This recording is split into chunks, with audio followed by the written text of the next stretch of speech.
Oh, welcome back. I don't know how many takes this is now. I keep doing mistakes on either cancelling can't stop recording or just messing up.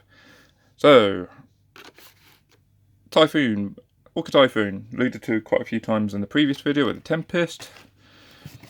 If you haven't seen that one, go back and watch it. If you have, then we'll continue with the Typhoon. No, the Typhoon came out before the Tempest. Tempest is actually 2022 release. Typhoon, can't quite remember when that one was released.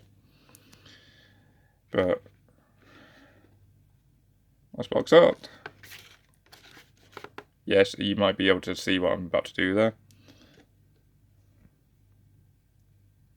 I want to pause and read the history on the Typhoon. It's right there. The two options. One with rockets, one with bombs. Top one December 44, bottom one February 45. The various paints required. One flying hour and skill level 1. And going around the outside, you've got the same box art on both sides, I won't say the outside, and some of the interior. Got some photos of the model made. So you've got open cannon bays, open cockpit, and landing gear down, which is a pretty standard feature.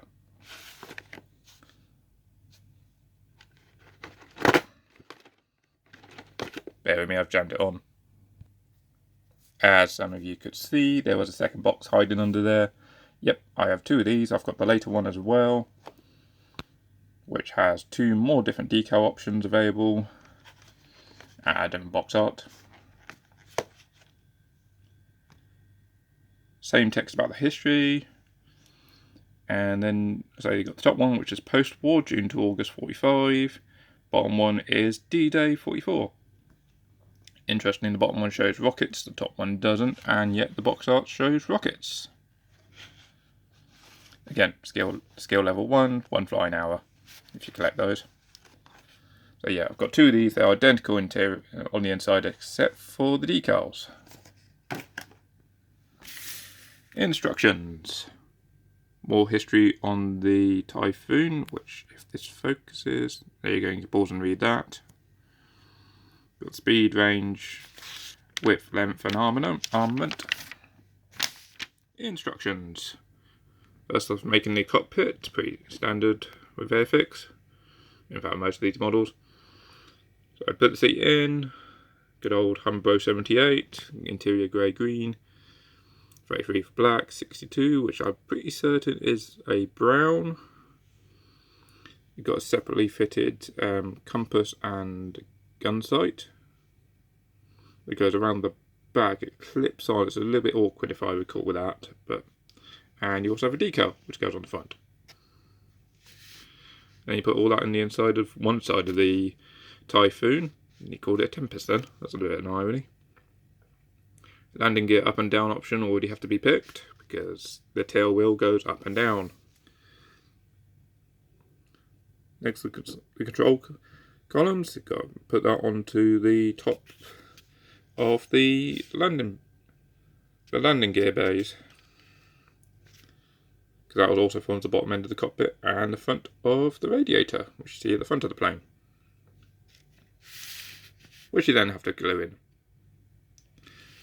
Hopefully Airfix just show a little guide on where that should all slot in on the side there, and then glue the fuselage together. Make sure you put the radiator flap in, and you can have it up or down.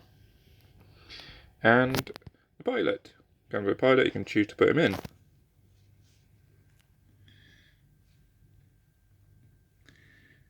Put the exhaust stacks on, and then the tail surfaces. Then you've got to put the lower wing on, but first off, what you must do, put the little glass in, the little landing light. Put that in first, otherwise you'll never get it in. Another decision time. Rockets or bombs. Got red here and here for the rockets, and 2 for the bomb. I can't remember if they're marked actually on the interior of the wing as R and B. I think the B would be more here than actually in the landing gear bay. We'll have a look at that when we get round to that bit. Upper wing on, and again, another decision making time. Do you want the cannon bays open or closed? As alluded to, this has a full cannon, has the full cannons put in. If you want the cannons to be shown, you have to cut out this section in the upper wing, and then glue in this additional bit where these two basically fold over the top. Then there we go. Landing gear. Also tells you if you're making the B variant of this particular one, you have to include this bit, which I'm guessing is something to do with the radiator or oil cooler, not too sure. Landing gear. Go put it in, step, P-hole tube, and I'm guessing that's an aerial there, right there. All 56, so that's aluminium. Put the wheels on. I had a bit of problem from what I remember putting these together, because the fit between this, between the wheel hub and the wheel is a bit tight, so either you file away the inside of the wheel there, or you file away the bit of the hub, push the two ends together, then push it on. Or totally scrap all that and just have the landing gear up. So it's a bit weird considering it's on the same page at least, but it's different instructions there, and they don't really indicate which one you want to do. So read through, make up your mind what you want to do first, and then continue from there. A little bit of a jump cut there, sorry. Next bit, are you having the rockets or are you having bombs? Typhoon could carry one or the other, not both. Equally, if you're doing the D-Day version, spoilers,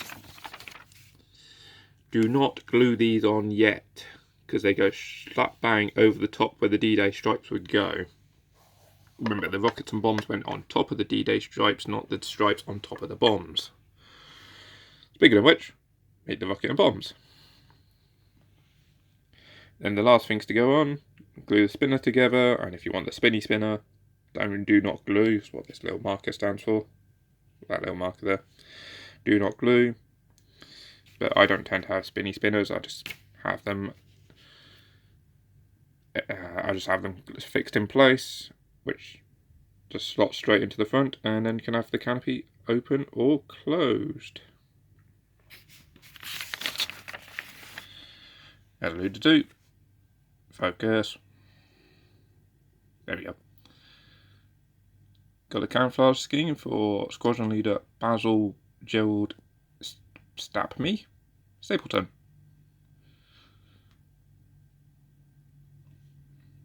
Standard RAF colours for this time of the war: dark green, ocean grey, and medium sea grey. Matte olive drab, which would be for the ordnance, the bombs and rockets. You can see the rockets and bombs would end up being right here, which is slap bang on top of where the D-Day stripes are. So those will have to be added on later. Or the alternate colour scheme. There's that one. Flight Officer A.H. Fraser.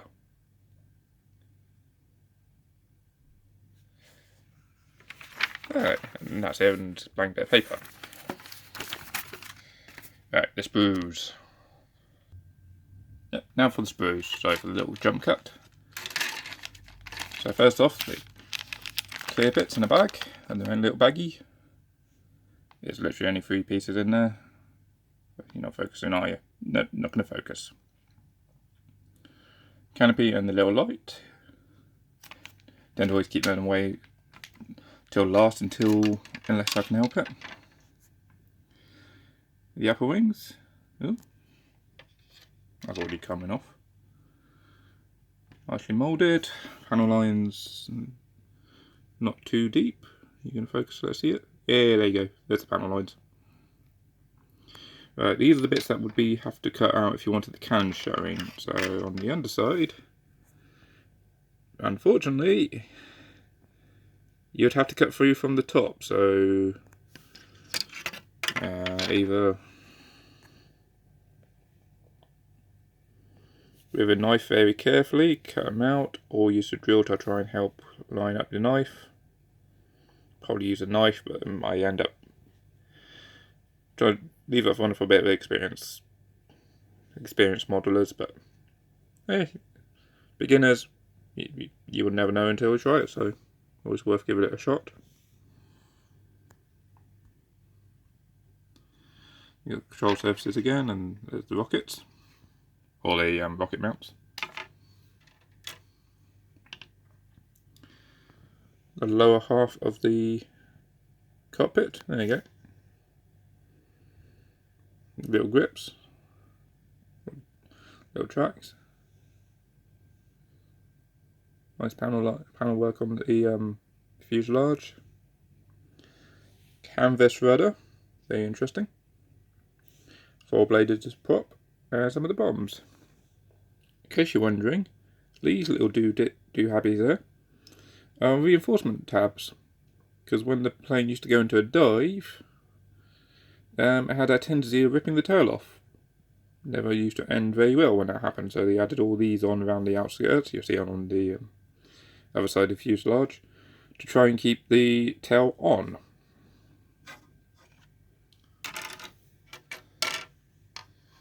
And we'll start right there, as you can see. There's the others. Got some nice riveting there. The inside of the top parts of the gun base, or the cannon, the covers, right there. That's the underside of the cannons, not much there. Wheels, the pilot. How well detailed does he look? Not too bad, coming out fairly okay on the camera.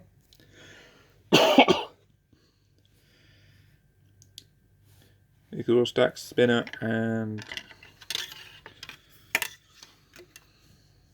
instrument panel. There we go, I've got the right word now. Got a hole in its back.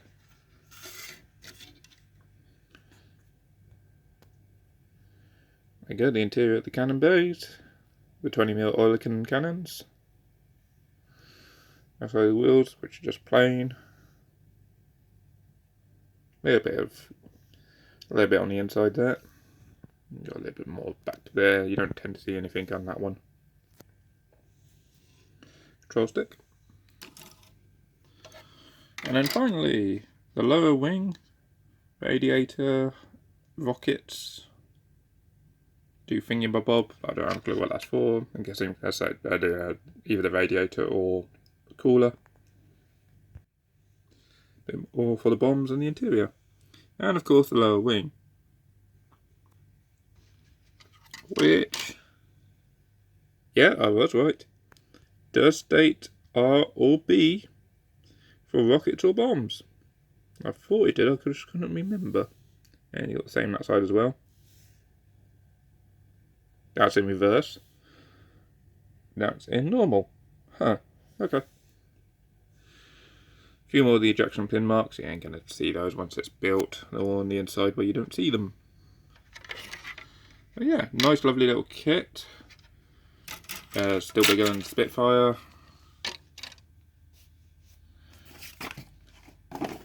Is worth trying to take your time with this thing. But yeah, it'll come out nicely, and one of those aircraft that unfortunately doesn't get much recognition anymore, from what I know. I do know they are actually trying to rebuild one of these, life-size one. I do not know if they're trying to make it to flying standard. It'd be nice if it was, but we'll see. Okay, thanks for watching, and see you next time. Bye.